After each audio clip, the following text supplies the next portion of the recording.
Welcome back, everybody. Today is the video where I pretty much spill the beans on how much I paid for my car. Quote, quote. Not really.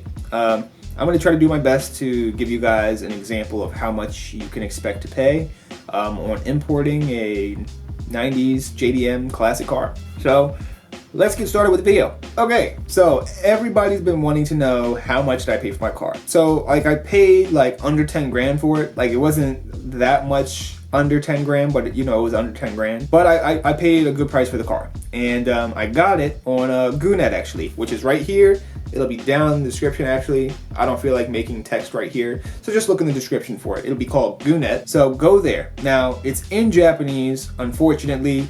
Luckily for me, I speak, read, and write Japanese, so that's no problem. But for you, you might want to go to like Google Chrome and just like translate everything for you.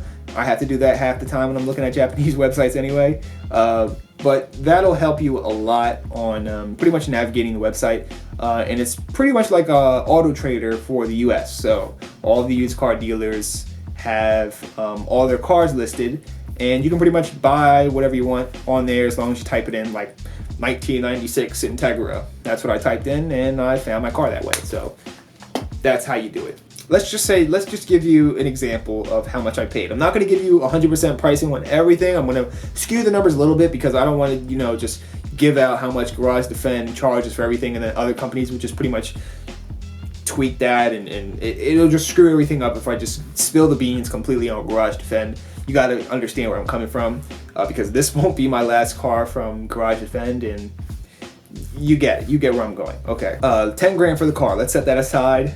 That's including taxes, everything, whatever you want to. 10 grand for the car. Okay, so now we're gonna go to Garage Defend and say, hey, you know, I want to buy a car. So Garage Defend is the company I bought my car from. They specialize in R34s and 33s and 32 GTRs, mainly 34s. So they're not really experts on Type Rs. They do buy Hondas from time to time, but I tried to buy a car from auction. He wasn't really feeling it, and he was saying, you know, the cars from auctions generally have problems, and you know, we really don't feel comfortable buying basically a car from auction that you're not going to be happy about when you buy it. I'm like, okay, yeah, I understand that. So then I basically sent him a GooNet link and said, hey, I want this car, go buy it. Basically, that's basically what I said, and he pretty much did it. So I finally got in contact with him, and he was like, okay, well, in order for you to be serious about this, you're gonna have to send me, you know, some money, which obviously makes sense because it doesn't make sense for him to go buy a car and he doesn't have anything for me in return. So I basically sent him, let's say $1,000. I sent him $1,000 for him to go get the car for me. And I believe if you buy a car from auction, they require a $2,000 deposit, and that goes towards the car. So something to think about. But generally, all exporters, it seems like, charge about $1,000 as like a fee to get started on the process. So that's something to think about. Pacific Coast Auto does the same thing. He requires, I think, 1,000,000 yen, which is about, no, not even 1,000,000 yen. I think it's 100,000 yen to basically start buying cars for you or buy a car from you, since he only buys cars from auctions. But that's completely different. Don't worry about that. Then he sent me an invoice of pretty much everything broken down. So there was the price of the car, plus storage, plus the fee that he charged me to get the whole process started, and then plus the exportation fee. $10,000, let's just say that. And then there was the fee, the $1,000 fee in the beginning. So that's 11,000. And then there is the export fee. So the export fee pretty much takes care of the shipping of the car, which is RORO, which is like roll on, roll off. They basically drive the car up onto the boat, drive the car off. And now it's in like an enclosed boat, so it's not going to roll off the edge. So the export fee was like, let's just say $2,000, right? That includes pretty much everything taken care of for you. And then you have storage, which is, let's say, about $100 a month for outdoor storage. So I stored my car for I paid for 22 months of storage.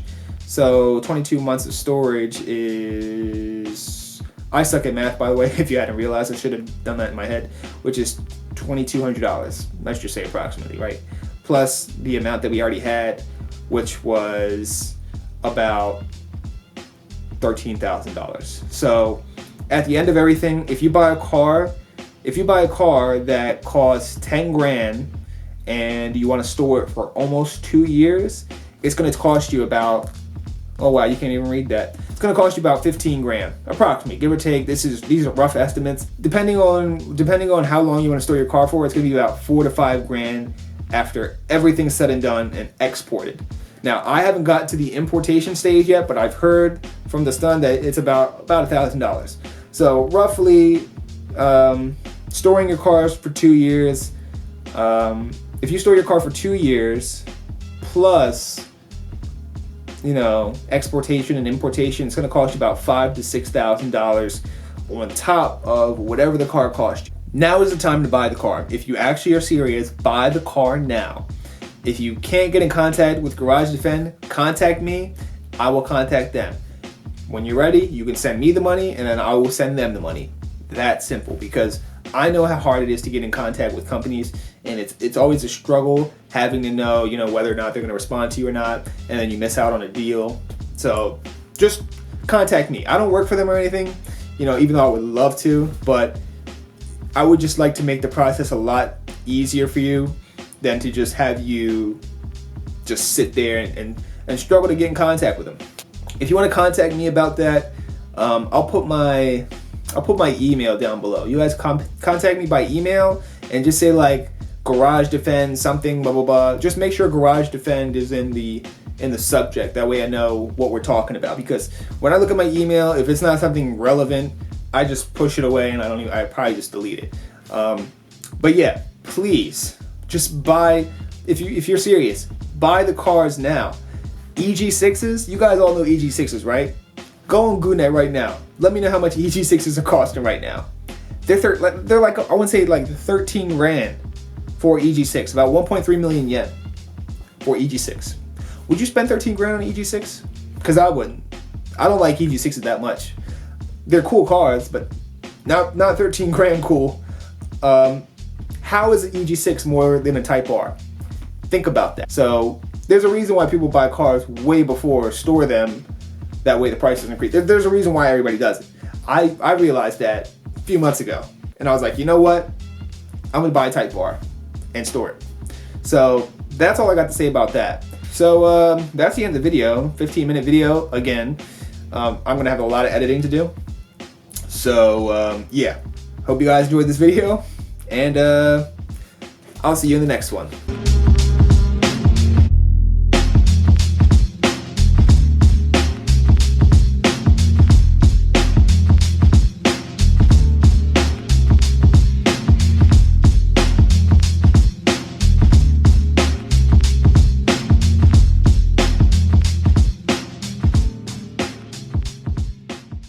Like the whole fuel cap thing bent, so I'd like bend it back in place. Thank God I could bend it back, or else the driver must pay.